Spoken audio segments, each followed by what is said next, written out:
বাবা একটা কথা শুনে যাও। শুনবো না কেন? তুমি এত দুষ্টু কেন বাবা? এত দুষ্টু কেন তুমি? ও তোমার দিদি বলছে রে করুরি, তুমি এদিকে আসো। আসবো না কেন? হ্যাঁ, কাউরে বিচুড়ে দিতে যাচ্ছে। বাবা কাউ কই বাবা? দেখাও তো কাউ কই। কাউ কই বাবা? ওইটা কাউ। কাউরে বিছুড়ে দিচ্ছে। ও নেবে না, ও নেবে না, তুমি চলে আসো। গুঁতো দিয়ে দেবে কিন্তু।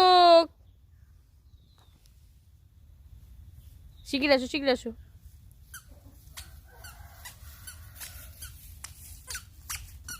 বাবা একটা কথা শুনে যাও। শোনো, তুমি তো দুষ্টু কেন? তুমি দুষ্টু?